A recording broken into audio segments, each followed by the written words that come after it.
la solution qui m'a fait perdre 15 kilos que je n'ai plus repris, travailler toujours plus pour gagner plus et pour être moins. Le mental qui veut prendre contrôle, qui veut classer, qui veut ordonner et qui veut problématique, solution, résultat. Salut, c'est Haïdar et je vous souhaite la bienvenue sur la chaîne sur laquelle on parle de pacification alimentaire. La méthode qui vous permet de faire la paix avec votre corps et la nourriture. Il y a quelques années, en scrollant sur Facebook, je tombe sur un texte qui m'absorbe et résonne. La page s'appelle « Par un curieux hasard ». Je trouve ça intriguant, alors je décide de suivre. Depuis ce jour, j'ai continué à lire, écouter et interagir avec le travail de Stefan Schilliger qui a sorti pas moins de 4 tomes du livre du même nom, Par un curieux hasard. Dedans, il évoque la nécessité de s'asseoir avec soi-même, de s'éclairer à la lueur de notre conscience et de se reconnecter à l'intelligence du vivant. Aujourd'hui, j'ai l'immense plaisir de le recevoir dans ce nouvel épisode.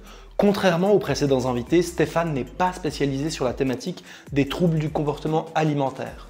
Pour autant, et vous le verrez dans cet entretien, son expérience vient éclairer la nécessité de revenir à soi pour retrouver une relation saine et fluide à la nourriture et au corps. Dans cet épisode, Stéphane nous raconte notamment comment il a perdu 15 kilos durablement et sans faire d'efforts. Vous apprendrez les outils pertinents pour vous reconnecter à votre intuition et nous parlerons de l'importance de savoir se poser les bonnes questions. Si vous ne voulez louper aucun des prochains épisodes, il vous suffit de vous abonner et d'activer clochette, la petite cloche.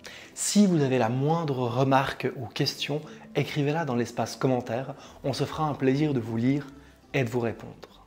Sans plus tarder, je laisse place à ce nouvel épisode. Bonjour Stéphane, merci beaucoup d'avoir accepté mon invitation. C'est pas la première fois qu'on se parle, ça fait un moment que je suis ton travail et c'est vrai que je me suis dit, parce que très régulièrement je partage tes textes sur mon compte Instagram et puis je parle de tes textes et de ton travail à des personnes que j'accompagne et pendant une méditation, je me suis dit, mais en fait, il faut absolument que je lui demande si il serait pas d'accord de répondre à quelques-unes de mes questions, parce que je pense que la petite communauté qui me suit peut avoir grand intérêt à découvrir ce que tu fais et qui tu es. Et justement, c'est ma première question. Qui es-tu et que fais-tu pour les personnes qui n'ont jamais entendu parler de toi et qui ne te connaissent pas encore? Bonjour Haïdar. Alors, qui je suis et qu'est-ce que je fais? Alors, j'essaie d'être un humain et qu'est-ce que je fais? J'essaie de partager.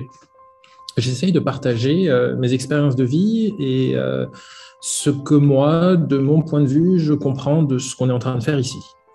Et quand je dis ici, c'est pas cette vidéo, hein, c'est cette réalité, ce monde. Donc, je le partage à travers des textes, à travers une page Facebook et un site, et Instagram aussi, comme tu l'as dit, et surtout des livres. Il m'arrive de donner des consultations individuelles en tant que simple consultant en développement personnel et d'organiser parfois des stages que j'appelle les curieuses journées, que j'organise avec un ami où on est maximum entre 8 et 10 personnes et on explore ce que nous sommes, pourquoi on l'est, ce qu'on a envie de changer. Et ce qui est magnifique dans ces stages, c'est on part du principe qu'on est tous la médecine des uns des autres. C'est un petit peu ce qui se passe même là dans ces vidéos, c'est-à-dire on exprime quelque chose qui va peut-être résonner chez quelqu'un et faire un déclic chez quelqu'un. Et c'est comme ça que j'essaye de partager qui je suis à travers des textes, des consultations et des stages. Génial, génial. Et effectivement, je trouve que le nom que tu as choisi par un curieux hasard est tout à fait juste, parce que jusqu'à aujourd'hui, je me demande comment je t'ai découvert et je sais que c'est simplement par un curieux hasard de l'algorithme qui m'a amené jusqu'à tes textes. Et donc, ouais, effectivement, je pense que c'est une thématique qui est centrale. Est-ce que tu serais d'accord en quelques mots de parler de ton expérience de vie, de ton parcours jusqu'à aujourd'hui, un peu des différentes phases que tu as vécues? Oui, alors j'ai commencé, j'ai eu une carrière dans la finance. D'abord, j'étais joueur de billard. Je faisais que ça pendant 3 ans, de mes 18 à 21 ans. Et j'ai participé à plusieurs championnats d'Europe, plusieurs championnats du monde. Ça, c'était une première vie. Ensuite, par hasard, je me retrouve comme conseiller financier dans une banque, et puis je deviens gestionnaire de patrimoine, puis gestionnaire de fortune, travailler toujours plus pour gagner plus et pour être moins, ou paraître plus en tout cas, jusqu'au jour où je me dis que je suis en train de me tuer à bosser 70 heures par semaine, et je décide d'arrêter pour ne rien faire, pour méditer, pour voyager, pour rencontrer le chamanisme à travers le monde, notamment à travers l'utilisation des plantes sacrées, de la méditation, du jeûne. Et sans jamais avoir voulu faire cela, sans jamais avoir voulu écrire des livres, j'ai tout simplement créé une page Facebook où je partageais mes expériences, ma compréhension, ou en tout cas mon vécu, et le nombre d'abonnés a explosé. Et on m'a demandé de faire des livres, donc j'ai fait des livres. Ensuite, on m'a demandé de faire des consultations, donc je fais des consultations. Et là, tu me demandes de faire une vidéo, alors je fais une vidéo. Génial, voilà. Génial. Voilà un aperçu du parcours. Ouais, bah oui, effectivement, ça donne une idée déjà de la richesse de ton expérience de vie.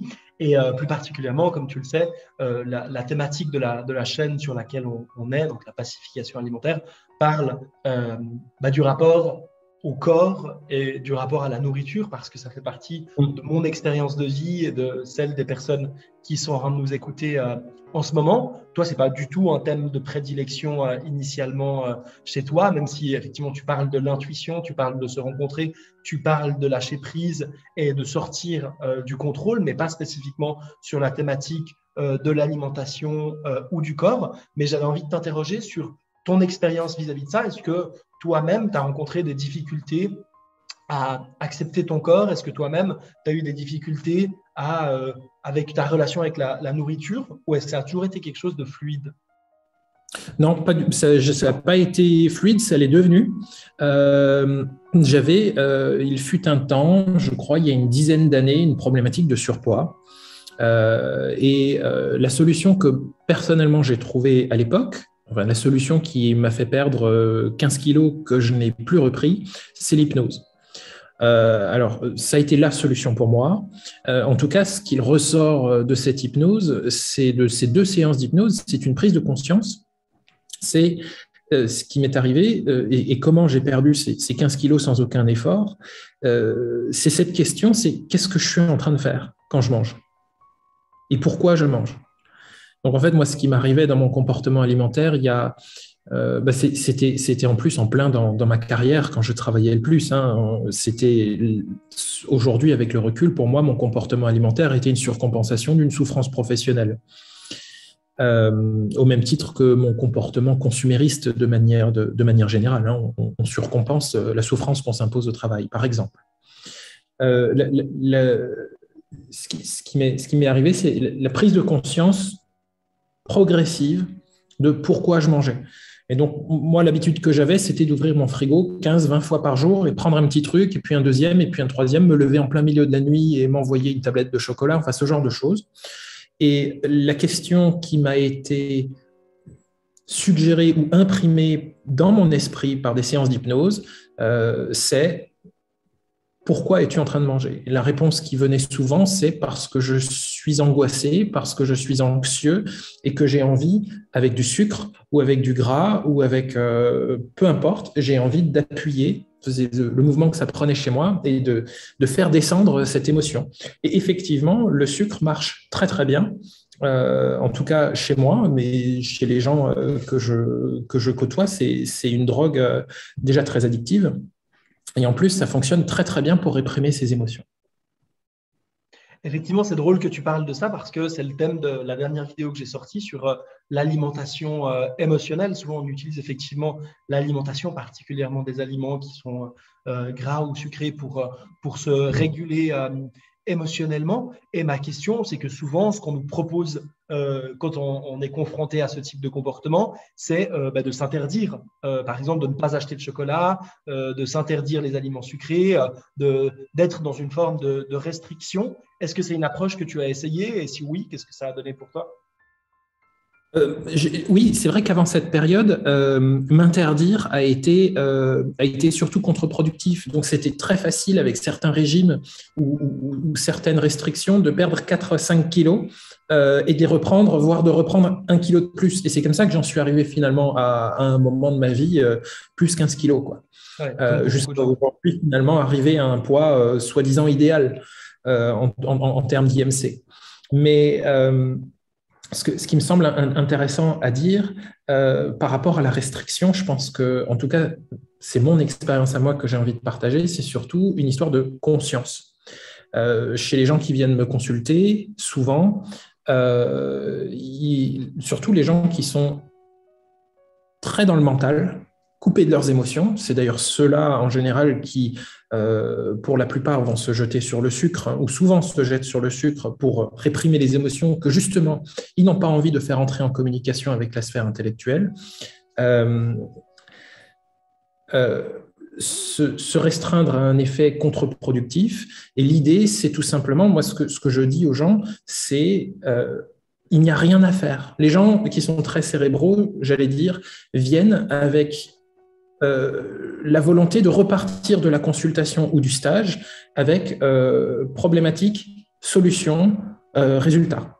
Voilà, qu'est-ce que je dois faire? Mais justement, il faut surtout ne rien faire. Surtout rien faire, c'est-à-dire simplement prendre conscience de ce qui est en train de se passer et de pourquoi je le fais. Ce que j'essaye d'expliquer, ce que j'essaye de partager, c'est que nous sommes tous animés par ce que moi j'aime bien appeler une intelligence universelle. Certaines personnes appellent ça l'intelligence du corps, on peut appeler ça l'intelligence de la vie. Certaines personnes, depuis 5000 ans, appellent ça Dieu, et d'autres, dans le New Age, appellent ça l'âme. Quoi qu'il en soit, il y a quelque chose qui nous habite, une intelligence, et qui est en train de faire bouger cette masse de chair, faire bouger les plantes, faire bouger ce qu'on appelle la planète et le vivant sur la planète. Et cette intelligence-là, on peut tout simplement s'y connecter si on arrive un petit peu à lâcher ce qui nous distancie de cette intelligence universelle, c'est-à-dire le mental qui veut prendre contrôle, qui veut classer, qui veut ordonner et qui veut problématique, solution, résultat. Et pour se connecter à ça, c'est tout simplement essayer d'être conscient de ce qui est en train de se passer plutôt que d'être dans une rumination de pensée. La pensée, ça concerne soit le passé, soit le futur, jamais le présent. Et l'idée, c'est de pouvoir être dans le présent et de se demander qu'est-ce que je suis en train de faire quand je mange ou voilà. Et donc, mon postulat à moi et comment moi j'évolue dans mon existence, je pars du principe que l'ego, le mental, la volonté de contrôle, tout ça, en fait, vient s'interposer entre les événements, l'extérieur, la réalité, et cette intelligence du vivant qui nous habite tous. À partir du moment où on descend un peu le niveau de bavardage de cet ego, de ce mental, de cette volonté de contrôle, il y a une circulation qui se fait entre l'intelligence du vivant et ce qu'on peut appeler la réalité ou le monde ou cette vie. Et cette intelligence est tellement puissante qu'elle ne peut pas laisser quelque chose, qui n'est pas fonctionnel. La nature, elle évolue dans un sens. Et le but de la nature, c'est de se répandre. On le voit dans les plantes, on le voit dans les animaux, il y a de la dissémination, il y a de la reproduction. Pour se répandre, il faut favoriser un mouvement de vie. Pour favoriser un mouvement de vie, il faut que cette intelligence puisse être connectée à ce qui a besoin d'être en vie. Et souvent, en tout cas dans ma perception des choses, la prise de poids est simplement un symptôme d'un manque de conscience sur ce qui est bon ou pas pour nous. Voilà, j'ai beaucoup parlé, mais en survolant le sujet, parce que le mot restriction que tu as prononcé m'a fait penser à ça. C'est tout de suite déjà une volonté de contrôle. Je veux contrôler, donc forcément, je ne laisse pas circuler quelque chose qui est tout naturel. Et ce qui est tout naturel pour la plupart d'entre nous, c'est tout simplement d'avoir un poids de forme. Et comment est-ce qu'on maintient cet ordre naturel? C'est en étant conscient de ce qu'on est en train de faire. Est-ce que là, je suis en train de servir mon corps ou de desservir mon corps? Est-ce que je suis en train de tasser mes émotions? Est-ce que je suis en train de manger mes émotions? Après, c'est pas facile de laisser les émotions monter, mais ça, c'est aussi un travail de conscience. Et justement, pour quelqu'un qui utilise la nourriture pour tasser ses émotions, tu le disais qu'il n'y avait rien à faire, mais finalement c'est compliqué à appréhender. Quand tu dis rien à faire, c'est-à-dire renoncer à manger, ou est-ce que tu recommandes de manger? Est-ce que par exemple il t'arrive aujourd'hui de manger du chocolat pour te réconforter? Et si oui, est-ce que tu vas éprouver de la culpabilité en te disant j'aurais dû à la place écouter l'émotion ou comme ça? Ou est-ce que tu penses que ça peut être complémentaire? Tout dans la nature procède d'un équilibre. Ce qui n'est pas équilibré s'effondre. On le voit par exemple dans un arbre, dans notre corps. On a un équilibre dans notre corps et dès qu'il y a un déséquilibre, il y a la maladie ou le surpoids ou l'inverse. Et toute chose, que ce soit une construction, que ce soit un arbre, n'importe quoi, tout procède d'un équilibre. Donc manger du chocolat, oui, absolument. La question c'est est-ce que j'en mange trop ou pas? Donc, si aujourd'hui j'ai besoin de réguler mon émotion avec du chocolat, je le fais, ça m'arrive, mais l'idée c'est d'être conscient de ce que je suis en train de faire. D'accord. Et je n'ai pas forcément besoin de 2 tablettes de chocolat pour réguler une toute petite émotion. Mais certaines personnes ont tellement peur de ressentir l'émotion ou de la sentir se submerger, que tout de suite, boum, on va prendre deux tablettes de chocolat. C'est un peu l'idée d'utiliser un bazooka pour éliminer une mouche, quoi. Est-ce qu'un carreau de chocolat et 5 minutes de méditation sur l'effet que le chocolat est en train de faire, puisque quand on prend conscience de l'impact du sucre sur notre état psychologique, sur notre sentiment profond, parce que quelque chose se passe quand on mange du chocolat vraiment, mais souvent on ne prend même pas conscience de ce qui est en train de se passer. Si je prends 1 ou 2 carreaux de chocolat et j'attends que ça se diffuse dans mon corps et je prends conscience de cette chose-là, on se rend compte que ça suffit pour réguler une émotion. Et aussi, ça nous permet de rentrer en contact avec cette émotion qu'en fait, nous ne faisons qu'étouffer. Et l'idée aussi, c'est d'être conscient de cette émotion. Voilà, je sens de la tristesse, je sens de la colère, je suis anxieux, qui est en fait une forme de peur. L'anxiété, c'est une forme de peur qui n'est pas circonscrite.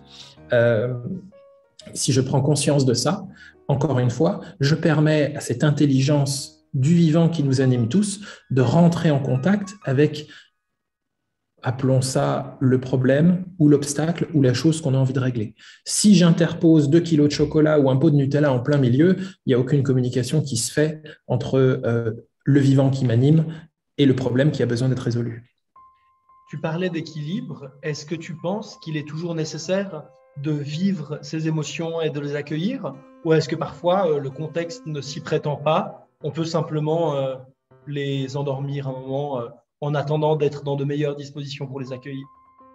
Effectivement, il y a des contextes qui ne sont pas propices aux émotions. Je pense au milieu professionnel où les émotions ne sont absolument pas bienvenues, en tout cas, sauf si on a un milieu professionnel artistique. Mais moi qui viens de la finance ou certaines personnes qui ont des domaines, qui évoluent dans des domaines qui sont très intellectuels et très cérébraux, les émotions ne sont pas les bienvenues. C'est aussi pour ça, là on parle que de nourriture, mais on peut aussi parler du tabac ou de l'alcool. C'est la même chose. Donc, d'une manière générale, je tiens le discours suivant, c'est que les émotions sont là parce qu'elles ont besoin d'être traversées. C'est la libération d'une énergie qui procède d'une tension, que ce soit une tristesse, que ce soit la colère, peu importe, c'est une tension qui s'exprime corporellement. Si cette tension est là, elle a besoin d'être libérée. Si elle n'est pas libérée, elle va s'exprimer d'une autre manière. Je crois que c'est Jung qui disait « Ce qui ne danse pas au bord des lèvres vient hurler au fond de l'âme ». Vient hurler du fond de l'âme. Ça veut dire quoi? Ça veut dire que ce qu'on n'exprime pas ou ce qui n'est pas vécu va ressortir d'une manière ou d'une autre, à travers une maladie, à travers des addictions, à travers une tension, etc. Mais ça, on le sait tous. Je pense que les gens qui nous regardent sont tous d'accord avec ça. C'est aussi simple que le fait de lâcher un objet fait qu'il tombe vers le bas. Si une tension n'est pas libérée, elle va s'exprimer d'une autre manière. L'attitude qui nous intéresse ici, c'est de prendre conscience à quel point la fuite de cette tension ou la contrition de cette tension à travers la nourriture n'apporte rien de bon. Tout à fait, et je te rejoins complètement là-dedans, mais j'ai le sentiment que ce dont on a parlé ici est déjà dans un niveau de conscience qui est supérieur, où on est dans l'observation et la conscience de ce qui est en train de se passer émotionnellement et dans la possibilité de l'accueillir. Maintenant, j'ai le sentiment que de manière globale, et si on entend, tu vois, si tu fais quelques recherches sur l'alimentation émotionnelle, etc., ce qu'on va nous proposer, ce qu'on va entendre généralement, ça va être des solutions liées à l'alimentation. C'est-à-dire, vous avez envie de chocolat pour gérer vos émotions, eh bien non, il ne faut pas manger le chocolat, il faut se retenir, ou alors n'en achetez pas, ou alors suivez un rééquilibrage alimentaire, ou faites ceci et faites cela. Donc, on propose aux personnes qui ont tout d'un coup cette pulsion de se dire, voilà, j'ai un ressenti qui est inconfortable, j'aurais envie de manger pour l'apaiser, d'y renoncer et de résister par un contrôle mental. Qu'est-ce que tu penses de cette approche-là? Déjà, peut-être qu'elle fonctionne pour certaines personnes, et les personnes pour qui elle fonctionne n'ont plus besoin d'accompagnement alimentaire et n'ont plus de problème. C'est visiblement les personnes pour qui cette approche ne fonctionne pas, qu'il existe une autre approche plus douce qui consiste à ne se restreindre de rien du tout, mais simplement prendre conscience, encore une fois, j'ai l'impression de me répéter, mais peut-être parce que c'est important, de prendre conscience de ce qui est en train de se passer. Je dis souvent qu'il n'y a pas de situation plus génératrice de maladie que s'empêcher de faire quelque chose ou se forcer à faire quelque chose. Donc, je m'empêche de manger, ou je me force de manger, ou je me force à me faire vomir, ou peu importe ce que ça peut prendre dans le contexte alimentaire. On a des pulsions, ces pulsions résultent d'une tension, et cette tension a besoin d'être évacuée. En découlent des conséquences ou des symptômes, et c'est là où on met le doigt éventuellement sur la perte de poids ou sur les addictions. Effectivement, il existe cette approche qui consiste à se restreindre, à prendre des mesures matérielles, c'est-à-dire, je ne sais pas, moi je mets un cadenas sur mon frigo, ou j'enferme un dragon dans mon frigo, ou je n'achète plus de chocolat, ou je remplace le sucre par de la salvia. C'est de la salvia, c'est ça? Ouais. C'est ça? Ouais. Stevia ou sirop d'agave. Stevia, voilà, c'est ça. Où je remplace le sucre, salvia, c'est de la sauge. Je remplace le sucre par de la stevia, mais il existe cette approche qui est mienne, qui est beaucoup plus douce, qui consiste à explorer les raisons de la situation, les raisons, et ça se fait sur le moment, en fait. Et il ne s'agit pas de dire, bon, maintenant j'arrête de bouffer du chocolat, il s'agit de vraiment le manger, mais de le manger en conscience, plutôt que d'être en fuite de ce qui est en train de se passer. Donc, ça demande quand même une forme de travail, ou plutôt, j'aime pas le mot travail, ça vient de tripalium en latin torture, mais on va dire que ça procède d'une forme de volonté d'exploration. J'ai envie de changer quelque chose dans ma vie, en l'occurrence là, j'ai envie de perdre du poids.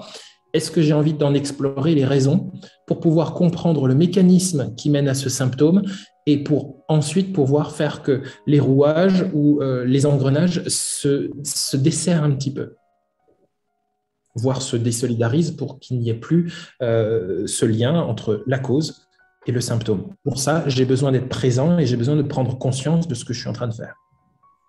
Et tu parles très justement, effectivement, de cette prise de conscience. Et quand tu exprimes là la volonté de perte de poids, cet objectif, moi, un des travaux que je fais en tout premier, c'est de remettre ça en question et de se questionner sur le pourquoi. Parce que personnellement, quand j'ai voulu, je me souviens que quand dans ma vie, j'ai voulu, et à chaque fois que j'ai voulu contrôler mon alimentation, contrôler mon poids et perdre du poids, ça se fondait sur la croyance que le fait de maigrir et d'obtenir un corps plus esthétique me permettrait enfin de combler le vide, de répondre au mal-être et de m'aimer, de me reconnaître. Et évidemment, ça a échoué. Donc aujourd'hui, quand quelqu'un me dit « j'ai envie de perdre du poids », la première question que j'ai envie de lui poser, c'est « pourquoi ?» Il y a un diktat social je pense que c'est à ça que tu fais référence. Il y a un poids culturel et une influence culturelle sur qu'est-ce que c'est qu'une personne désirable ou qu'est-ce que c'est qu'un beau corps, en fait. C'est à ça que tu fais référence, non? Alors, il y a ça au niveau effectivement culturel, mais il y a surtout le rapport à soi. C'est-à-dire, je serai aimable le jour où je serai plus mince, le jour où je serai plus riche, Ouais. le jour où j'aurai plus de pouvoir, le jour où je serai en couple. Sous-entendu, je serais heureux quand. C'est ça. Il y a une phrase qui m'a beaucoup, beaucoup aidé dans ma vie, peut-être même sauvé, c'est si tu n'es pas capable d'être heureux maintenant, tout de suite, là, à la seconde, tu ne le sauras jamais. Et cette phrase, elle m'a beaucoup aidé dans mon chemin, dans la mesure où je me suis rendu compte, et je m'en rends compte très régulièrement auprès des gens, c'est je serai heureux, c'est ce que tu as dit, d'une certaine manière, je serai heureux quand j'aurai ce job, je serai heureux quand je serai en couple, je serai heureux quand j'habiterai ici, quand j'aurai un plus grand appartement, une plus grande voiture ou 15 kilos en moins. En fait, non, parce que tout ça, ça procède...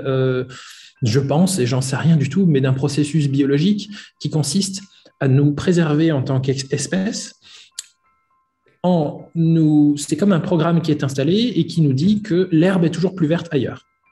Tout simplement parce que probablement qu'au niveau, à une époque préhistorique, ce qui était très important, c'était de se déplacer avant que nous maîtrisions l'agriculture pour ne pas épuiser les ressources à un seul endroit. Et donc, quasiment ce programme installé qui dit que c'est mieux là-bas, c'est mieux chez le voisin, c'est mieux demain, c'est mieux dans le futur, déjà nous aide à avancer, aide à entretenir le processus de la vie et d'aller chercher des ressources et d'aller chercher des satisfactions extérieures, et ça nous aide à avancer. Les philosophies orientales ou bouddhistes nous ramènent vers quelque chose de beaucoup plus présent, de beaucoup plus conscient, et qui consiste à dire que le bonheur se cache, se trouve dans des choses qui sont beaucoup plus subtiles, beaucoup plus lentes, beaucoup plus petites, et qui se trouvent absolument partout, dans la nature, dans la respiration, dans la conscience de son corps, dans la simple joie d'être en vie, ou dans la capacité d'émerveillement face à ce qui nous entoure. Et je pense que dans cette prise de conscience, se cache peut-être un des éléments fondamentaux de la capacité à être heureux. D'accord. Donc, a priori, pas besoin d'attendre d'avoir maigri pour l'être. Alors, ça peut contribuer, je ne dis pas le contraire, c'est sans doute d'ailleurs, et en tout cas ça a été mon cas, c'est plus agréable de faire 90 kilos que 108 kilos. C'était mon cas. Donc ça contribue.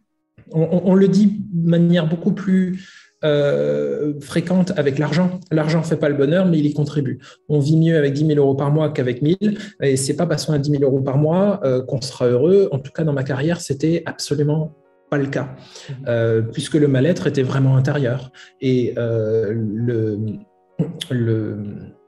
les rémunérations que j'avais dans ma carrière dans la finance en Suisse me demandaient de faire certaines choses qui m'enlevait plus de bonheur que la rémunération m'en apportait. Donc, c'était contre-productif. On peut faire le même parallèle avec la nourriture. Le fait de manger m'apporte un bonheur momentané qui génère une prise de poids qui vient peser sur mon bonheur et mon bien-être de manière durable. Et ce que je souhaitais vraiment ajouter, c'est effectivement, on est peut-être mieux avec 15 kilos de moins, mais ce programme installé à l'intérieur de nous qui nous fait dire que l'herbe est plus verte ailleurs, une fois qu'on aura perdu 15 kilos, la recherche du bonheur se focalisera sur autre chose, sur le modèle de voiture ou sur l'endroit où j'habite ou sur la personne avec qui je passe ma vie. Et tu vois, c'est marrant parce que j'ai vécu un peu une expérience similaire à la tienne par rapport à la perte de poids, mais en utilisant, si tu veux, l'approche généralement conseillée, c'est-à-dire la restriction, le contrôle du nombre de calories et toutes ces méthodes-là qui ont très très bien marché, hein, comme tu le disais, c'est-à-dire que j'ai perdu du poids, mais finalement ça a été vraiment le moment le plus terrible. Ça a été le moment, et je me souviens m'être regardé dans le miroir en disant « Ah, mon corps n'est pas acceptable tel qu'il est. il le sera le jour où j'aurai des abdominaux super bien dessinés et que j'aurai un corps mince et musclé. Et à peu près 6 mois, une année plus tard, j'avais exactement le corps que je rêvais. C'est-à-dire que j'étais mince et musclé. Et mon mal-être avait fait que grandir parce que non seulement j'étais complètement dénutri, j'étais complètement obsédé par l'alimentation parce que je m'en étais privé et j'étais dans quelque chose de l'ordre du contrôle absolu, c'est-à-dire que mon mental avait pris toute la place et qu'il n'y avait plus rien d'intuitif, tout était calculé, tout était contrôlé.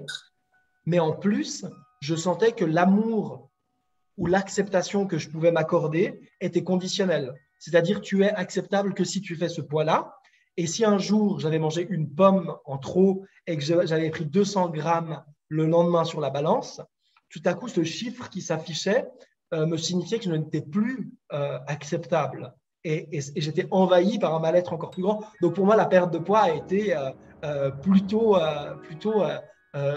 une dégradation au niveau de mon bien-être. Et le fait justement ensuite d'accepter de lâcher prise et de reprendre tout le poids qui avait été perdu a été un grand soulagement parce que je me suis aperçu finalement que l'amour de soi, l'acceptation était inconditionnelle dans le sens où quand j'apprends à aimer mon corps quand il fait 15 kilos de plus, je peux l'aimer avec 15 kilos de moins, mais pas l'inverse. Je comprends, oui. Ouais. En tout cas, ce que ça me fait ajouter, c'est que se focaliser sur les restrictions alimentaires et avoir cette approche-là, c'est encore une fois se focaliser sur le symptôme. Et ce qui dit restriction dit qu'il y a à base la nécessité de manger, que sais-je, du sucre ou quoi que ce soit, et que le fait d'appliquer des restrictions à cet endroit-là, la nécessité, le besoin, la compulsion reste et s'exprimera à un autre endroit. On ne fait que déplacer le problème sans gérer la cause, qui, à mon sens, en tout cas dans ce que je constate dans la plupart des cas et dans mon cas personnel, est émotionnel ou psychologique ou voire même spirituel. Complètement. Et j'ai le sentiment, en tout cas dans ce que j'expérimente, dans ce que j'ai expérimenté et dans les accompagnements que je propose, que finalement, on est beaucoup plus apte à accueillir et à découvrir la racine, puisque souvent ce que je dis effectivement c'est ça, votre problème n'est pas dans votre assiette, le problème n'est pas la nourriture, le problème n'est pas votre façon de manger, ça ne sert à rien d'essayer d'appliquer des méthodes ou des diètes parce que le problème ne se situe pas là. Effectivement, les racines sont profondément à l'intérieur, en lien avec l'estime, l'acceptation qu'on se porte à soi-même, et j'ai le sentiment que c'est beaucoup plus facile d'accéder à ça une fois qu'on a accepté avec le mental de lâcher. Absolument. Et c'est ce dont tu parlais tout à l'heure, tu sais, tu disais qu'il y avait cette coupure entre le mental et l'émotionnel. Pourquoi est-ce que ça arrive ? Parce que vivre une émotion, c'est jamais agréable en fait. Il y a des émotions qu'on va polariser comme négatives et des émotions qu'on va polariser comme positives, comme la joie par exemple. Eh bien, les émotions, même pour certaines personnes, les émotions positives sont dures à vivre. Parce que ça engendre un sentiment de culpabilité à cause d'une conception de la vie ou une conception ou alors une certaine éducation. Mais une émotion négative n'est jamais facile. Et donc, ce qu'on souhaite faire, c'est contrôler. Comment est-ce qu'on contrôle avec le mental, avec une forme de cérébralité. Et du coup, on se coupe des émotions. Et on contrôle. Et donc, ce que j'invite le plus souvent à faire, que ce soit à travers mes textes ou à travers les stages ou les consultations, c'est de rétablir une communication entre ce que j'appelle ici la tour de contrôle et ce que j'aime appeler ici la boussole. La boussole, c'est le cœur. Certaines personnes vont l'appeler l'âme, par exemple, ou l'intuition, ou peu importe. Et cette boussole, elle a un or magnétique. Elle ne nécessite aucune pile, et cette boussole qui est là, elle va vers une pulsion de vie plutôt qu'une pulsion de mort, et c'est quelque chose de tout naturel. C'est le mouvement de la vie. Et ce nord magnétique, c'est la joie. Et bien, quand on se coupe de ses émotions, on se coupe aussi de sa capacité d'être en joie. On est dans un monde, je fais souvent ce geste-là, hein. Donc on est coupé, on est cérébralisé, on veut tout rationaliser, on s'intéresse on réduit tout aux études scientifiques, on réduit tout à ce qui est matériel, alors qu'il existe une autre dimension de la réalité qui n'est pas seulement matérielle, mais qui est aussi énergétique, qui est aussi spirituelle, qui est subtile et qui habite toute chose. toute chose, que ce soit ma table, l'écran, est formé d'une énergie qui fait que les atomes tiennent ensemble et forment des molécules. Eh bien, cette énergie-là, elle ne se situe pas et elle ne se contacte pas avec des considérations intellectuelles ou cérébrales. Par contre, vivre 100% ici donne des gens qui sont 100% émotionnels et qui n'arrivent plus à gérer leurs émotions. Et donc, l'idée, c'est pas d'être tout l'un ou tout l'autre. L'idée est de rétablir une communication entre cette volonté de contrôle et cette volonté d'être, de vivre, de ressentir. Et souvent, on constate des déséquilibres. Enfin, les gens qui sont en déséquilibre sont des gens qui soit sont sur une forme de surmentalisation, sont coupés des émotions, soit sont complètement coupés des émotions et n'arrivent pas à tangibiliser, à rationaliser ce qui est en train de se passer. Donc l'idée est de rétablir la communication entre les deux. Et je souhaitais encore simplement rajouter quelque chose que je n'avais pas dit avant. On ne parle que des gens qui sont visiblement en surpoids pour des raisons émotionnelles ou spirituelles ou énergétiques. On ne parle pas des gens qui sont en surpoids pour des raisons purement mécaniques, parce que leur corps fait qu'ils sont en surpoids pour une raison pathologique, par exemple, qui est bien délimitée par la science, et ça, c'est du domaine médical. On a bien compris qu'on ne parlait pas et qu'on n'avait pas vocation à outrepasser le cadre médical pour ces gens qui sont en surpoids pour des raisons purement mécaniques et médicales. On parle bien, en tout cas dans ce que j'ai compris, d'un surpoids qui est le symptôme d'une difficulté à gérer ses émotions. Tout à fait. Mais en fait, ce que j'observe, c'est que les personnes en surpoids sont loin d'être les seules à être concernées par ce dont on parle là. C'est-à-dire que beaucoup des personnes qui vivent ce dont on parle là ne sont pas du tout en surpoids, ont un poids, entre guillemets, qui est tout à fait, je déteste ce mot, mais entre guillemets normal, c'est-à-dire qu'ils ont un poids qu'on pourrait qualifier médicalement de normal. Pour autant, ils sont aux prises avec un conflit énorme avec leur corps et leur alimentation. Et ça leur pourrit la vie parce que c'est une obsession qui est là en permanence. Oui, et si ça ne se traduit pas par un surpoids, ça peut se traduire par des addictions, par des comportements sociaux, par plein de choses, par plein d'autres symptômes, bien sûr. Mais cette absence d'équilibre entre le cœur et la tête, entre la boussole, la tour de contrôle, ou entre l'intérieur et l'extérieur, entre la matérialité et la spiritualité, va créer un déséquilibre. Et on l'a dit tout à l'heure, tout ce qui est déséquilibré est voué à s'effondrer. Tu parlais tout à l'heure, et tu en parles beaucoup dans ce que tu écris, tu parles de l'intuition. Qu'est-ce que c'est l'intuition, et comment pour toi l'intuition peut s'exprimer par le corps en lien avec la nourriture, par exemple? Dans ma compréhension des choses, je vais essayer de le formuler de manière intelligible. L'intuition est quelque chose qui procède d'une accumulation d'informations sur notre environnement qui ne rentre pas forcément dans le champ de notre conscience ou de notre intellectualisation. C'est-à-dire, je sens que quelque chose va se passer comme ça, ou je sens que quelque chose est juste comme ça ou pas juste comme ça. Je ne peux pas mettre des mots sur pourquoi je le sens. Par contre, c'est à l'intérieur de moi, je le sens. L'intuition, elle ne se situe pas ici, elle se situe là. Et en fait, en tant qu'organisme, on capte des informations. Je crois que le cerveau, le chiffre, c'est 200 millions de messages cérébraux à la seconde. Nous ne pouvons en être conscients que d'1 million de fois moins de messages. C'est-à-dire qu'on peut être conscient de 200 messages à la seconde si on essaye intellectuellement de cocher les cases. Voilà de quoi je suis conscient, de la couleur de la table, de la température, etc. Il y a 200 informations. Mais le cerveau, lui, il en traite 200 millions à la seconde. C'est-à-dire que ce gap entre 200 millions et 200, il est quand même perçu.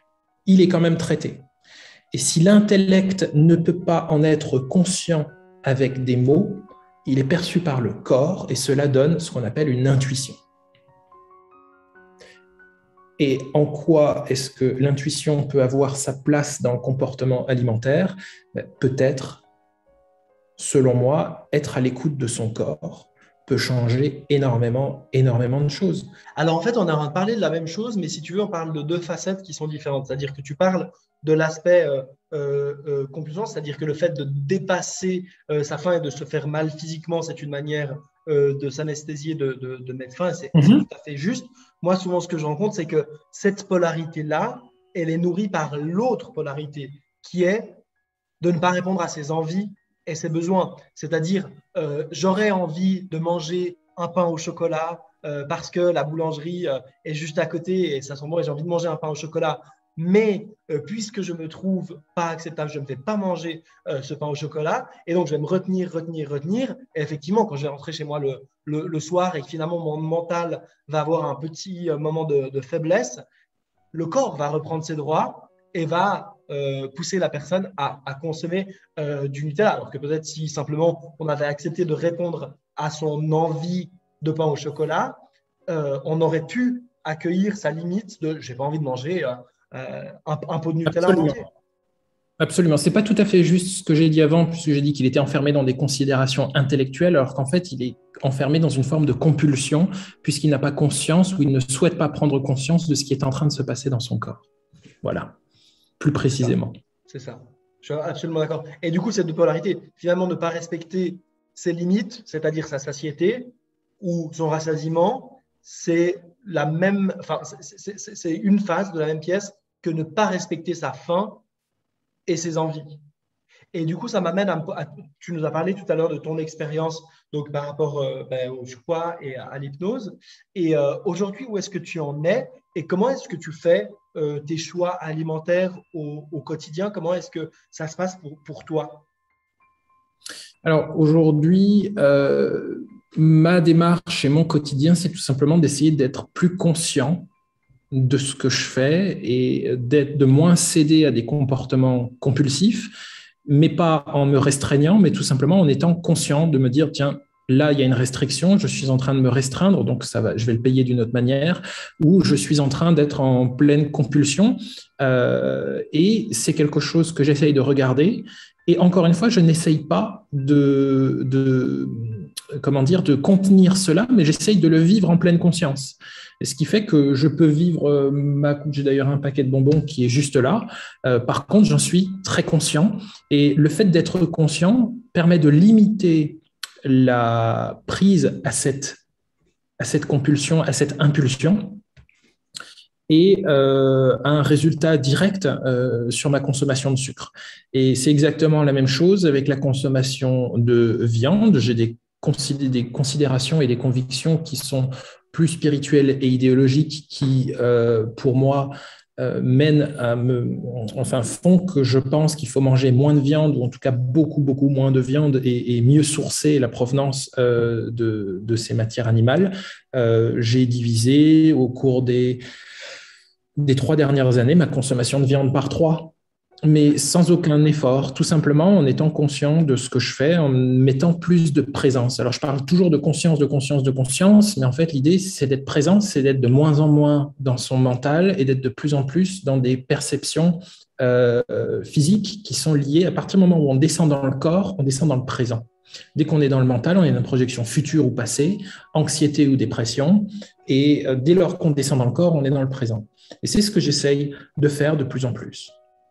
Et de manière très pragmatique, comment est-ce que ça s'articule? Est-ce que, par exemple, tu sais, on a beaucoup l'habitude de manger avec une distraction, soit en étant accompagné, soit en regardant une vidéo, en écoutant un podcast, en lisant un journal, en faisant quelque chose? Est-ce que c'est quelque chose que tu t'interdis de faire? C'est-à-dire que tu manges toujours en pleine conscience ou non? J'essaye de plus en plus. Oui, je me rends compte que parfois, pris dans le flux du travail ou de la volonté de m'informer ou de me distraire, je mange devant un écran. Et je prends également conscience du fait qu'en faisant cela, je m'éloigne du plaisir que j'ai en mangeant. Alors que pour moi, manger est un des plaisirs fondamentaux de la vie, sinon le plus grand. Enfin, c'est vraiment au centre de ma vie, bien manger. Et pas plus tard que ce matin, mon petit-déj, je l'ai passé devant un écran, tout en étant conscient que je suis en train de passer à côté de mon petit-déj. Et ce qui fait que mon temps d'écran, avec cette prise de conscience, a été réduit sans que je me force à fermer mon écran. Mais tout simplement, le fait de prendre conscience que, tiens, je prends un petit-déj, déjà parce que j'ai faim, mais aussi parce que ça me fait plaisir, je vais maximiser ce plaisir, ce qui fait que peut-être j'aurai moins envie de ce plaisir au cours de la journée, puisque j'en ai pris beaucoup le matin, parce que j'ai pas passé l'intégralité de mon petit-déj devant un écran, mais la moitié. Encore une fois, pas de restriction, mais simplement retourner dans le présent et prendre conscience de ce qui est en train de se passer, c'est-à-dire si je me distrais en mangeant, je passe à côté du plaisir fondamental que représente le fait de manger. Et j'entends bien ce que tu dis et je te rejoins là-dessus, mais je sais qu'il peut y avoir peut-être un piège là-dedans, et ce piège, ce serait celui de se dire, du coup, à chaque fois que je mange avec un écran, si je réagis de manière mentale, eh bien, je me culpabilise. Et je sais que ça peut être le réflexe qu'on peut avoir, tu vois, de dire, voilà, j'ai entendu qu'il fallait que je mange en pleine conscience, je ne le fais pas, j'éprouve de la culpabilité, ça veut dire que je suis pas, je fais pas ce qu'il faut, il ne faudra pas que je m'étonne que j'ai des problèmes avec la nourriture. Alors, je dis souvent, quand on demande aux gens, c'est quoi l'inverse de la culpabilité, de manière très, très spontanée, les gens répondent innocence. Or, une des approches que j'aime proposer, c'est que le contraire de la culpabilité, c'est la responsabilité. La culpabilité, c'est je fais quelque chose de mal et je ne le choisis pas. La responsabilité, c'est je fais quelque chose de mal et je le choisis et ça me convient très, très bien et j'en paierai le prix. Et c'est mon choix. Donc, l'idée à laquelle j'invite souvent les gens, c'est de passer de ce sentiment de culpabilité, qui est une position de victime. Je suis victime de mes actes et je suis victime de la conséquence de mes actes. Puisqu'en fait, je ne choisis pas mes actes. Ou je n'arrive pas à choisir mes actes. Alors que là, pour prendre l'exemple que tu donnes, je n'arrive pas à ne pas manger sans écran. Donc, je prends la responsabilité de manger avec cet écran et je vais faire face aux conséquences. Et ça, déjà, ça vient dissoudre la position de victime et ça vient dissoudre la position, ça vient dissoudre le sentiment de culpabilité puisqu'on se trouve pleinement responsable et pleinement acteur. Tout à fait. Et je trouve que c'est là, je trouve que c'est une clé hyper importante que tu viens de donner et je t'en remercie parce que ça permet aussi de sortir de cette injonction à être tout le temps dans le bien-être et dans quelque chose de l'ordre du sain. Comme tu le dis, on peut amener de la conscience, mais choisir simplement qu'on n'a pas envie en fait de répondre à cette injonction et qu'on est libre de disposer de ses actions en permanence. Et, oui. et finalement de sortir de ce dogmatisme de il faut toujours faire des choses qui nous font du bien ou qui sont healthy. Et alors peut-être pas, peut-être qu'on a besoin d'expérimenter autre chose. Je pense qu'il y a ici un positionnement très intéressant à explorer. C'est la notion de bien et de mal qu'on pourrait remplacer par la notion de agréable et désagréable. Ça aussi, c'est quelque chose qui m'a beaucoup aidé. Faire ça, c'est bien et faire ça, c'est mal. On pourrait, qui sont des notions qui sont très anthropocentrées, hein, parce que quand on sort de cette petite position d'humain, il n'y a pas de bien, pas de mal, la vie, la mort, le cycle, c'est quelque chose de tout à fait... Il n'y a que nous pour mettre le mot mal sur la mort et le mot bien sur la naissance ou sur la vie. Hein. La nature ou l'intelligence universelle, elle s'en fout de cela, hein, complètement. Dieu ne veut pas notre bien pour ceux qui croient en Dieu. Hein. Il fait autant de morts que de vivants et nous, on est pris dans des considérations qui sont très, très moralisatrices pour permettre à la société d'aller dans un sens qu'elle souhaite se donner. On pourrait remplacer ces notions-là, quand tu parles de healthy ou faire bien, faire mal, par est-ce que ce que je suis en train de faire, plutôt que de se demander est-ce que c'est bien, c'est mal, est-ce que je suis en train de faire va m'apporter une expérience agréable de cette existence ou une expérience désagréable. Et je pense que ce pas de côté, dans le fait de considérer que quelque chose est bien ou mal, enfin de le considérer plutôt comme désagréable ou agréable, peut changer énormément, énormément de choses. Parce qu'on n'est plus dans une idée de morale extériorisée, la société dit que c'est bien, ou mes parents disent que c'est bien, ou la religion dit que c'est bien ou mal, mais est-ce que ce que je suis en train de faire va favoriser la survenance d'une expérience agréable ou désagréable? Effectivement, c'est un bel éclairage et ça permet d'avoir une perspective qui est différente. Jusque-là, on a beaucoup parlé justement de la relation à la nourriture, là où j'aurais aimé t'entendre aussi, c'est par rapport à la relation au corps, parce que très souvent, cette volonté justement d'être dans le contrôle et la restriction est nourrie par la peur de prendre du poids et par le sentiment d'avoir un corps disgracieux, inacceptable, qui ne correspond pas à ce qui devrait être. C'est-à-dire, souvent, tu vois, tu parlais justement du cercle vicieux des régimes, c'est-à-dire, je veux perdre 3 kilos, j'en perds 4, j'en reprends 5, j'en repère 6, j'en reprends 7, et au bout de 10 ans, j'en ai 15 de trop. C'est quelque chose que beaucoup de gens rencontrent, mais c'est nourri initialement par cette volonté, quand on en avait 3 en trop, de réaliser que ces 3 en trop étaient que dans notre tête, et que si on avait accepté que notre corps était comme ça, finalement, on n'aurait pas eu besoin d'investir toute cette énergie et de rentrer dans ce cercle vicieux.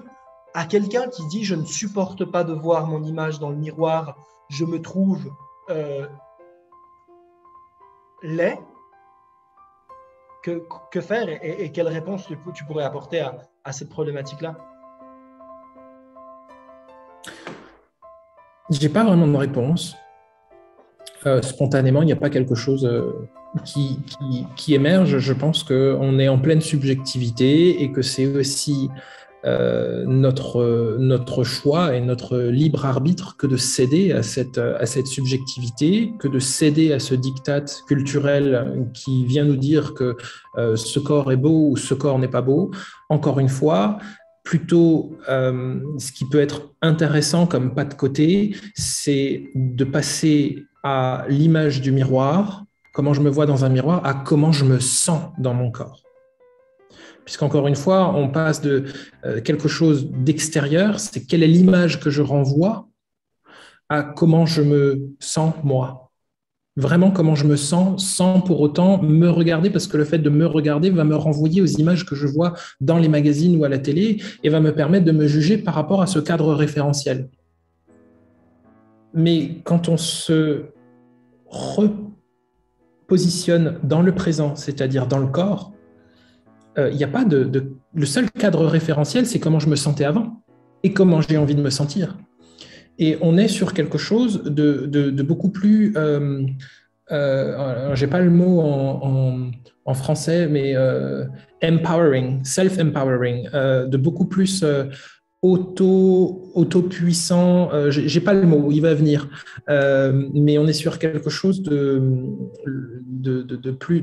plus indépendant que d'être soumis à quelque chose d'extérieur qu'on va d'ailleurs comparer avec notre image dans le miroir.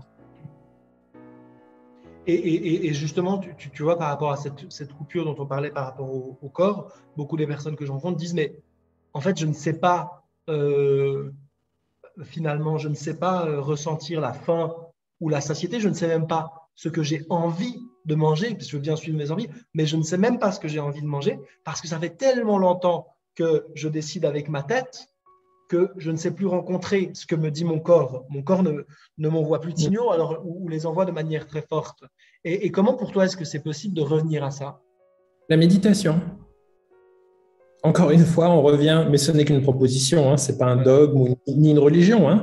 La méditation, elle prend énormément de formes, énormément de techniques, des techniques très anciennes qu'on essaye d'actualiser avec aujourd'hui des méditations guidées. Il n'y en a pas une qui est meilleure que les autres, mais la méditation, encore une fois, on l'enferme dans quelque chose, dans une pratique qui doit être codifiée, etc. Alors qu'en fait, la méditation, pour moi, dans mon approche, c'est simplement l'acte d'être présent et d'être conscient de ce qui se passe. On peut méditer en faisant la cuisine, par exemple. La méditation permet de revenir dans le présent et le problème des comportements alimentaire qu'on va qualifier de déviant, c'est tout simplement un manque de conscience qui est issu d'un manque de présence, qui est issu, pour la plupart du temps, d'une surmentalisation parce qu'on ne veut pas rencontrer ce qui est présent là, maintenant. On veut fuir l'émotion, on veut fuir le problème, et donc s'en traduisent des symptômes. Donc la méditation est une approche, et c'est tout bête, hein, mais 5 minutes le matin, 5 minutes le soir, à rester tranquille dans un fauteuil, à observer sa respiration, à observer ses pensées. Pourquoi pas appliquer, allez, 1 minute de méditation, 30 secondes de méditation, c'est-à-dire un acte de pleine conscience. À partir du moment où on décèle la survenance d'un comportement alimentaire ou d'une impulsion, d'une compulsion alimentaire, 30 minutes de pleine présence, qu'est-ce qui est en train de se passer en moi? Pourquoi je le fais? Pourquoi là, j'ai envie de sucre? Qu'est-ce que j'ai envie d'étouffer ou qu'est-ce que j'ai envie de ressentir? Ok, j'ai peut-être mes réponses, j'ai un début de réponse, je vais quand même aller manger ce carreau de chocolat, je vais quand même aller le faire et je vais prendre conscience de ce que ça me fait. Comme ça me donnera des informations, au moins cette fois-ci, ça me donnera des informations sur qu'est-ce que j'obtiens finalement, qu'est-ce que je suis en train d'obtenir. Donc, la fois d'après, quand je décèlerai la survenance de cette pulsion, je saurai déjà, vu que j'ai conscientisé ce que le carreau de chocolat m'a fait la dernière fois, je saurai déjà ce que je vais chercher. Donc, en trouvant ce que je vais chercher et ce que ça m'apporte, je vais aussi trouver où est le creux que je cherche à combler. Est-ce que je ne peux pas le combler par un moment de pleine présence, par de la respiration ou par autre chose? Et est-ce que tu penses que la prise de conscience est toujours suffisante? Parce que pour reprendre mon exemple, et encore aujourd'hui, je peux avoir envie de chocolat ou de quelque chose de sucré le soir, et je sais, pour avoir exploré ça, que cette envie de chocolat de sucré répond à un besoin, on dit que c'est une douceur, et à un besoin de tendresse, de douceur, de quelque chose de réconfortant. Une fois que j'ai fait la lumière là-dessus, mon chocolat, j'en ai toujours envie et je le mange quand même. Parfait. Bon, génial. Est-ce que tu as besoin d'en manger 3? Est-ce que tu as besoin de manger 3 tablettes ou de vraiment conscientiser le fait que 2 carreaux te donnent absolument le même effet et que la différence entre 2 carreaux et 3 tablettes sera de plus 10%? Mais par contre, le caractère désagréable de la chose, ce côté un peu sugar drunk, va prendre beaucoup plus d'importance que les 10% de bénéfices que t'aura apporté les 2 tablettes supplémentaires, quoi. Tout à fait, tout à fait. La différence, c'est que tu vois, je mange 2 carreaux de chocolat et je ne vais pas avoir besoin de me dire, OK, maintenant ça suffit et j'arrête et j'ai pris suffisamment de plaisir, parce que l'envie d'arrêter va venir aussi intuitivement, comme l'envie de commencer. Et puisque j'ai répondu à mon envie de commencer, mon envie d'arrêter vient toute seule. Alors que à l'époque, quand je ne répondais pas à mon envie, par exemple, ce que je faisais à l'époque, c'est que le chocolat était évidemment interdit toute la semaine, mais le vendredi soir, c'était mon soir de la semaine où c'était autorisé, et je mangeais des quantités de chocolat qui étaient invraisemblables, qui me faisaient me sentir dans une douleur absolue. Et si à ce moment-là, tu m'avais dit, alors pose-toi et essaie de manger juste 2 carrés, j'aurais été incapable de t'écouter. J'aurais dit non, mais moi j'ai mon paquet de Kinder et je vais tout manger. Je ne t'aurais jamais dit pose-toi et mange juste 2 carreaux. Je t'aurais dit vas-y, fais-toi plaisir, mais sois pleinement présent sur ce que ça t'apporte, ce que tu étouffes, ce que tu cherches, et sois vraiment conscient de la balance bénéfice-inconvénient. C'est juste ça. C'est pas en voulant changer quelque chose sur le moment que cette chose va changer sur la durée, puisqu'on est en train de réprimer quelque chose qui va s'exprimer d'une autre manière. C'est tout simplement en prenant conscience de quelque chose, je reprends les propos du début, en faisant en sorte que cette intelligence naturelle qui nous habite et qui ne procède pas d'une cérébralité ou d'une intellectualisation, mais qui procède d'un processus biologique naturel, rentre en contact avec la problématique qu'on est en train de rencontrer.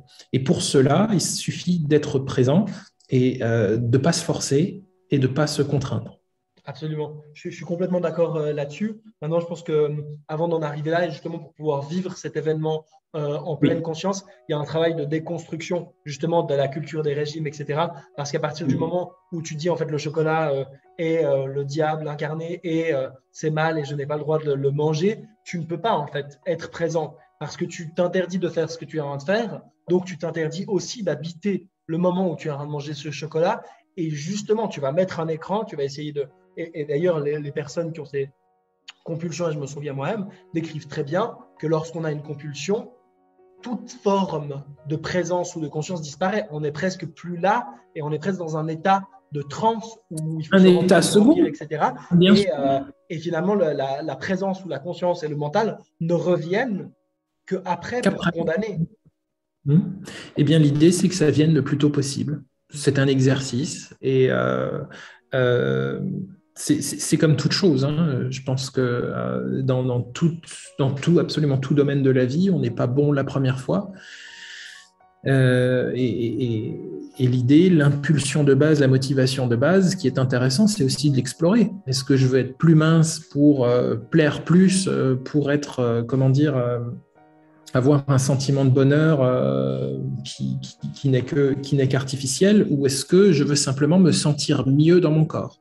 La motivation première par rapport à celle que je viens d'exprimer aura, à mon sens, des effets complètement différents, puisque la source de la motivation n'est pas la même. Absolument. Absolument.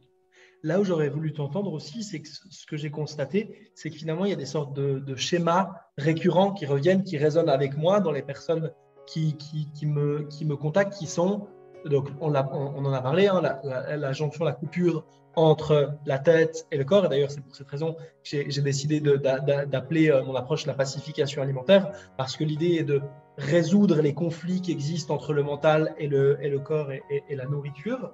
Et finalement, les personnes qui me contactent souvent ont des traits qui sont extrêmement similaires, c'est-à-dire cette coupure, le contrôle, le perfectionnisme, et souvent, en parallèle de ces problématiques avec la nourriture, le corps, il y a une véritable difficulté avec le fait de respecter son besoin et ses limites en termes d'énergie. C'est-à-dire que c'est des personnes qui sont dans une sursollicitation, dans un perfectionnisme permanent, à la fois professionnel, familial, relationnel.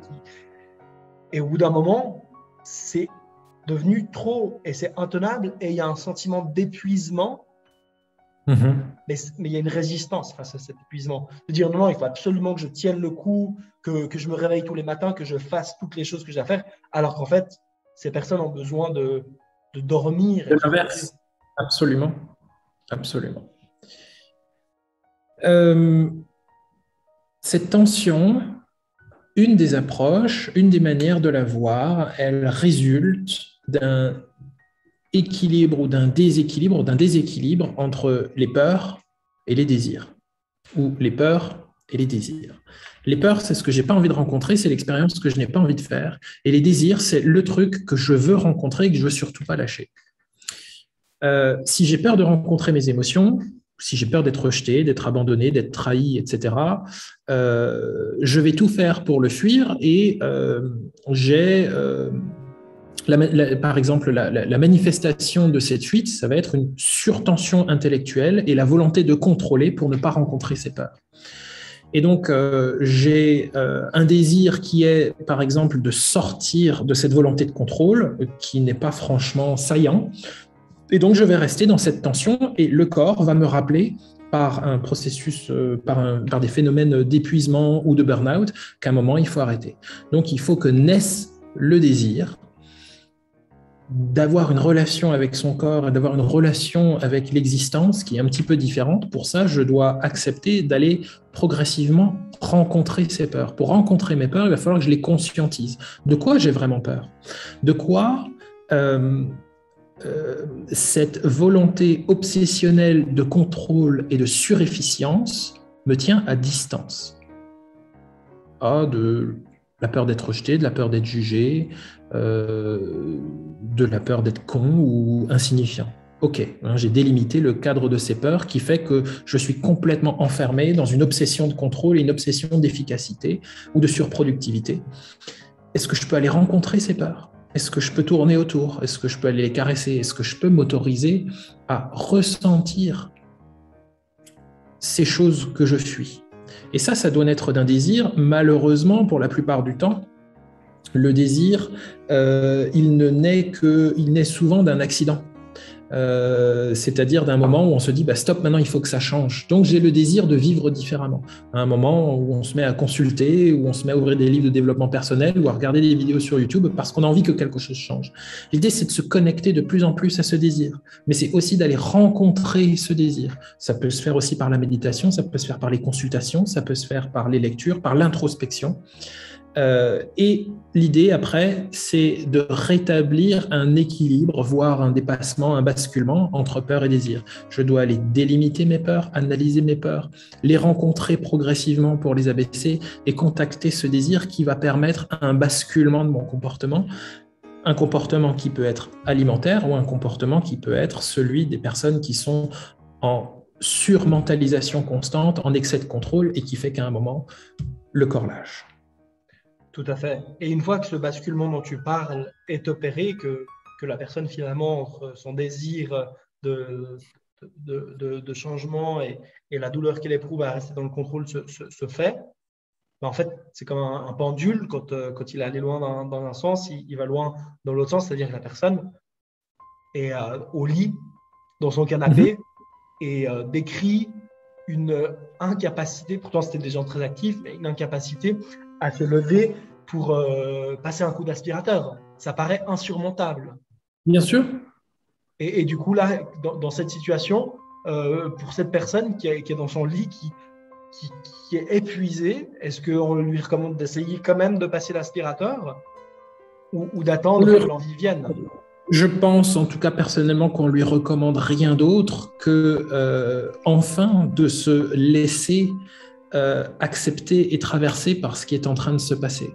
Puisque le symptôme même de cette dépression, décompensation ou découragement ou tout ça, c'est le fait d'avoir voulu trop contrôler.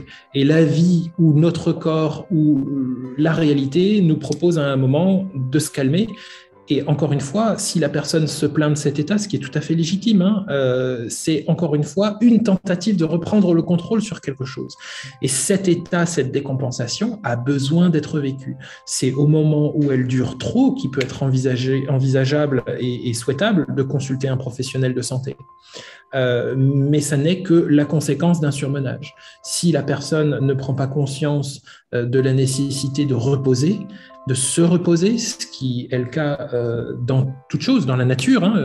Printemps, été, automne, hiver. En hiver, les arbres se reposent, ils perdent leurs feuilles, ils redescendent. Ils ne sont pas en train de se dire, bordel de merde, il faut que ce soit l'été très vite là maintenant. Et puis, on ne voit pas les arbres s'affoler en train de faire des conférences, ça n'existe pas. On suit le rythme naturel des choses. Une personne qui s'effondre dans son canapé et qui n'est plus capable de passer l'aspirateur, ça résulte d'une amplitude très forte, en fait. C'est qu'elle vient de là et elle tombe jusqu'ici.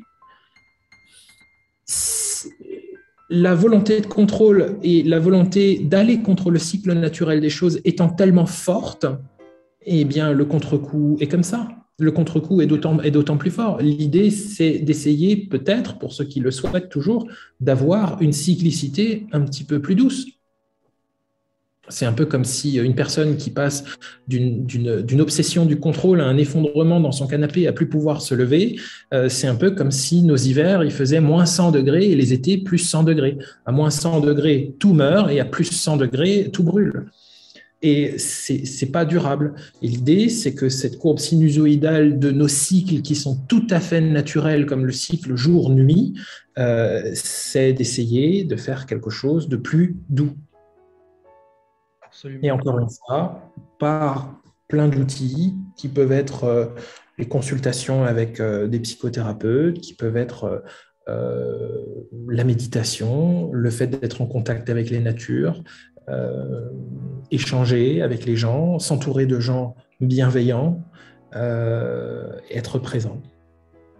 Des choses très simples finalement. Encore faut-il le vouloir et que cette motivation soit intrinsèque et non pas extrinsèque. Que cette motivation à changer, à évoluer, à aller mieux, à avoir une expérience de vie plus agréable provienne de l'intérieur par notre conviction, notre ressenti, plutôt qu'une injonction extérieure qui mènera encore à une distanciation de notre vérité intérieure. Absolument, absolument. Et tout ça prend du temps. Enfin, cette motivation intrinsèque dont tu parles, avant qu'elle puisse émerger, souvent il y a besoin de temps et de laisser de la place. Et j'ai beaucoup aimé le fait que tu décrives la nécessité de vivre cela sans vouloir presser le processus. Parce que je vois beaucoup de dire, OK, j'ai compris, je dois me reposer. Allez, j'ai une semaine, je me repose et dans une semaine, on repart comme avant. Puis en fait, souvent les choses se passent pas exactement de cette manière et nécessitent plus de temps. J'arrive gentiment au terme des questions que j'avais envie de te poser. Ça a été extrêmement riche. Je pense qu'il y a déjà beaucoup de choses qui ont été abordées et vues pendant cette discussion. Est-ce que pour la clôturer, il y a quelque chose que tu aimerais amener, quelque chose que tu aimerais partager de manière plus libre aux personnes qui seraient maintenant encore en train de nous écouter et qui, du coup, probablement sont concernées par ces questionnements? Là, spontanément, je dirais, c'est prendre conscience qu'il existe quelque chose qu'on pourrait appeler l'intelligence du vivant, une forme d'intelligence biologique, parfois qu'on pourrait même qualifier de spirituelle, puisque il y a une communication entre les êtres vivants qui n'est pas tangible, hein, qui est de l'ordre de l'énergétique et du subtil. C'est de prendre conscience de l'existence de cette intelligence qui nous anime tous, qui anime aussi le monde végétal, le monde animal, et que plus on se met en contact avec cela, et moins on essaye d'être dans une forme d'hyper-contrôle et d'hyper-vigilance, plus on s'harmonise avec un cycle tout naturel des choses. Et je pense que c'est une démarche intéressante pour ces gens qui sont dans un excès de contrôle, un excès de mentalisation. En tout cas, les gens qui me consultent, il y a quand même une majorité de gens qui sont dans cette polarité-là. Et c'est peut-être simplement d'ouvrir les yeux sur l'existence de cette chose-là, dont les mystiques, les traditions parlent depuis plus de 5000 ans. C'est pas pour rien. Et aujourd'hui, notre société de consommation s'en distancie. Tout simplement parce que le fait d'être en contact avec des considérations spirituelles non dogmatiques, on ne parle pas des religions, on parle d'une spiritualité qui est vécue de l'intérieur. La religion, c'est faire confiance dans l'expérience d'un autre qui a été institutionnalisée pour plusieurs. La spiritualité, c'est faire confiance en sa propre expérience. Une société telle que la nôtre, basée sur un capitalisme et un consumérisme, n'a pas intérêt à ce qu'on se tourne vers ces considérations spirituelles. Et de ce fait, elle nous en distancie en nous proposant du pain et des jeux, de la consommation, du paraître, etc. Et il y a la possibilité, en prenant conscience de cet état des choses, de faire un pas de côté et de regarder, de se connecter davantage à l'intelligence du vivant, de passer plus de temps dans la nature, de passer plus de temps en silence, d'écouter des musiques plus calmes, qui sont plus proches des rythmes biologiques, d'écouter sa respiration, de faire attention au cycle du sommeil et d'être conscient de ce qu'on mange et de pourquoi on le mange. Voilà. Formidable. Merci beaucoup pour toute cette expérience, je cherche le mot, je dirais sagesse que tu as amené aujourd'hui pendant cet entretien. Ça a été passionnant de t'écouter et je suis persuadé que ça va beaucoup résonner chez nos auditeurs. Merci d'avoir accepté mon invitation, Stéphane.